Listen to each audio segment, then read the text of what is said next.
What's up, man? I'm doing great. How are you? I'm good. Thank you so much for joining me. For those that don't know, I am joined by Patrick, or DJ Patrick, or Sound of Patrick, all the way from Reprezent Radio in the UK.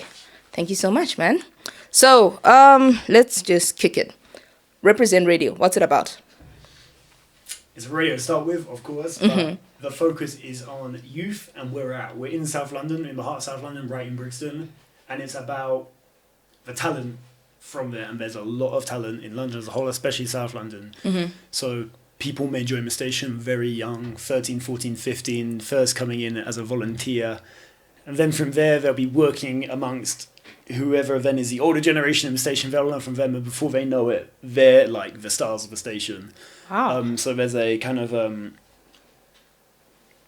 I don't know what the word would be, but people move through, and then there's a strong pathway to much bigger commercial and public stations in the UK from Reprezent. A lot of our alumni are now like main Radio 1 Extra or BBC Radio 1 presenters, Capital FM presenters, or even celebrities with their own platforms. Like we had one presenter called Munya, who's now a viral kind of social media comedian. Yeah. So it's first and foremost a radio station, but secondly a place where young people from South London kind of become the stars they are. They are at heart. No, that's dope. You mentioned that some of them go to Reprezent as young as 13, 14. How old are you when you went there first? I started at 18. 18. Yeah, so I came in as someone... I didn't go through the training part. I came in as someone who's already a DJ and an artist, has somewhat of a brand. And I came in and went straight into having a show of my own and then learned from there. That's dope. So you're a DJ and producer? Yep. All right. So a lot of people out there in the streets believe that you can't be both. Do you believe that's true, or is it just some nonsense? Like, completely not. Like, for me, like, a lot of my inspiration, I think it's a lot of the inspiration of London as a whole, and I think the same here in Zim is, like, Jamaican sound system culture. Yeah. Like, really at heart, I think I'm, like, a sound boy or a sound man. But if I say that, most people aren't going to get what I mean. So I'll say I'm a DJ producer, but it's the idea of just, you know, we all take care of something. A vocal artist would take care of entertaining the crowd and the vocals, of course, and then like the sound man, you take care of all the sounds. So whether it's making sure the speakers are knocking or making sure the beat is knocking, you know, it's like it's all one and the same to me. It's all one and the same. Oh no, that's dope. I read somewhere that you were part of a song, or you worked on a song that was featured on the EAFC 24. Yeah, aka FIFA, but they've now rebranded the new name. Yeah.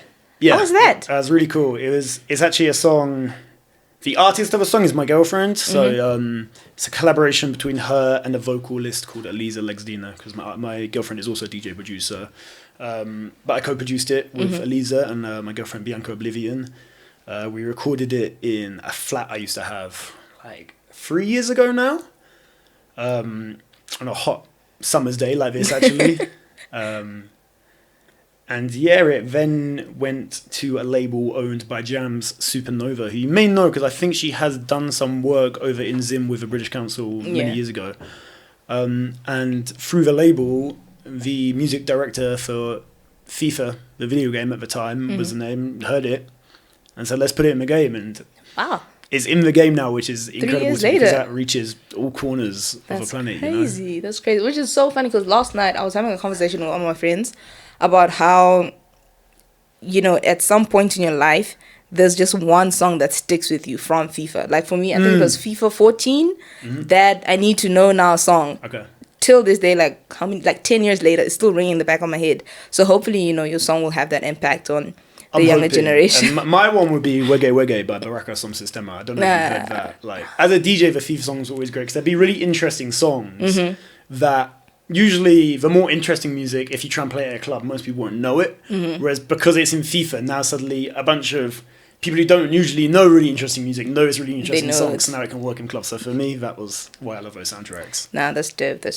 Okay, so, you know, as a DJ producer, you know, a man of sound of Patrick, you've dabbled in Amapiano, Afrobeats, Afro House, hip hop, all types of genres. Yep. What would you say is your favorite to work on? I mean, right now Amapiano is definitely like a home genre where I'm like, that's where I feel like the most comfortable and just really enjoying my time there. And I think that's got a lot to do with kind of combines a lot of stuff I enjoy in production. Mm-hmm. I always say it's a bit of like a chameleon genre. It's kind of got everything in there. It's music to listen to in the sun when you're chilling, but you can play the same song in the club, and now that same song sounds super aggressive and you go crazy to it. Yeah. So it really gives myself a space to really show myself as a producer, which in some genres you do less so because you just want to support the song and the artist on it, whereas on piano you get to go really crazy. You just go crazy, just go ham. Yeah. It's really up to you about how you're going to go about Exactly. it. No, that's dope. And you've been in Zim for about maybe 4 or 5 days? Yep. Have you listened to any types of music? And if so, like, which artists caught your attention? So there's a few artists. I'm not going to name too many artists because it's like I need to go back home. I'm a visual person, so I'll hear stuff. But I need to like go home and like put in my DJ stuff and really be like, okay, this song is this person, this is this person. But I'm really feeling the Zim dancehall this trip.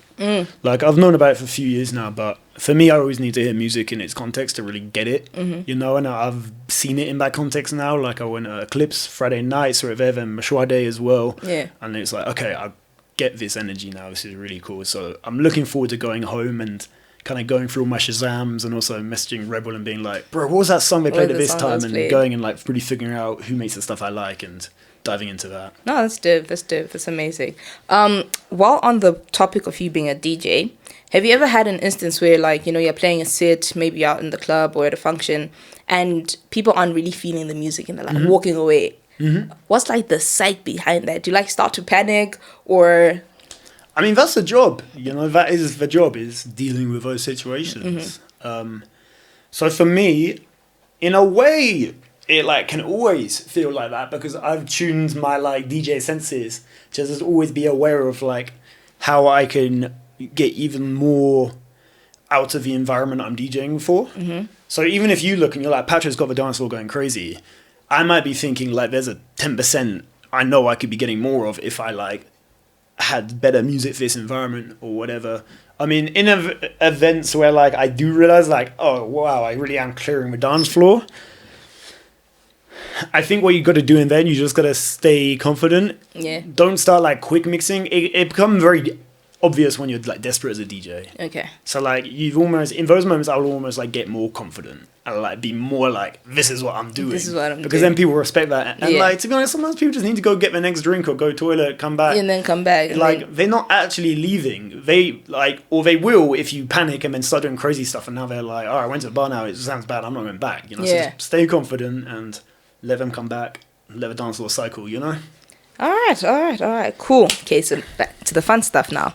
So, the 5 days that you've been in Zim, obviously, you know, you've been to different places. You mentioned Mashwede, Eclipse. Where else have you been?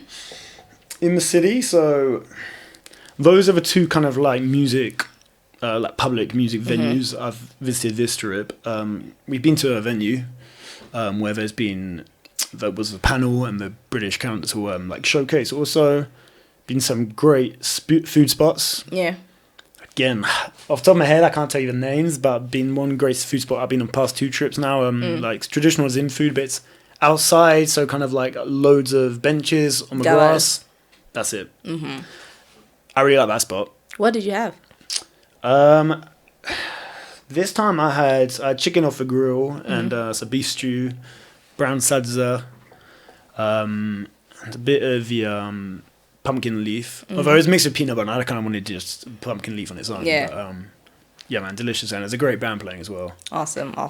Okay, so besides the sadza, what's like the one thing that Zim has when it comes to food that you're like, damn, can't get this anywhere else? The stews, man. Like, the stews are it. Like, really? I love the stews. Like, beef with loads of sauce. Like, yeah. And also your Nando's is fire. Really? Yeah, it's better. Never would have. It's actually spicy. Really? I was not really. Oh. Or like to get just like okay spice, you have to tell them to get the extra hot in London, and then it's just like spicy. You know. Never would have. Whereas here you just say spicy and it's spicy. Awesome. Okay, cool. So before you go, if you haven't tried this, you need to try this thing called Cerevita. This delicious cereal. It's bar letter, cherry plum. Can't get it anywhere else in the world. It's like a little Zim exclusive little thing. So you need to try that. And then, well, on the topic of favorite things, so you mentioned, you know, you're really into amapiano at this point. Yeah. Do you have any favorite Amapiano artists? Yeah, definitely. I love a lot of the production of Mellow and Sleazy. They're actually someone who I brought out to London. I had a party which I put them on in London, and they played that. It was incredible. Kabza, of course, that's a king. Who'd I really mess with? There's this guy right now called Sushi who's doing... Sushi is amazing with the violins and the piano and the classical stuff. Some crazy new stuff. Dope. I want more music. Do you know Semi T? Semi T, nah. He made the first ever Amapiano song I ever heard. La Bantuano Uber, I think it's called. And I just want more music like that. I think there's a very original sound of Amapiano right in the start, 2017 to 19. And now it's got really crazy, which is cool, but I want that original sound back. Yeah, for me, I always feel like that era of Amapiano during COVID, I feel like that's the best time we got Amapiano from Mqimbini. We're getting bangers after bangers after bangers. I think from what I've heard about that era is a lot of the music was getting made for Ubers. Really? You know? And then I think it got popular and it moved to making music for the big stages and stuff more. And I'm you guys need to get back into Ubers, man. Yeah. No. Amapiano is just, and it's such a beautiful thing. Just music in general, it's such a beautiful thing because language is not even a barrier. No. You really feel the music. You don't need to know what they're saying. You just listen to the music and you're like, damn, that's speaking to my soul. Yeah, funny story actually. When was it? I think 2019 I did a mix of BBC and I put a couple of Amapiano tunes in there. And then BBC are very strict about the language on their station, so they want to make sure their translations of stuff if they don't understand the language. So I found myself having to translate Zulu to English for the BBC. And I just was like, how have I ended up in this position in life where I'm now the official translator for the BBC Zulu? I know nothing about this language. But we got through it. Shout out Google and Google AI. Translate. Yeah. No, for sure. And as Patrick, I understand that you have to leave soon. You have to go back to London. Unfortunately, yeah. But are you going to grace us with your presence again in the future? Hopefully. Yeah, I am. To play this time, not to just come and see. Yeah. I just figured out a plan, how to come back and make it work for myself, financially also. So, yeah. Awesome. Yeah. We can't wait. Thank you so much for coming, man. Safe flight home. And, continue doing the amazing job you're doing. No, I appreciate it. Thanks for joining us, mate. For sure.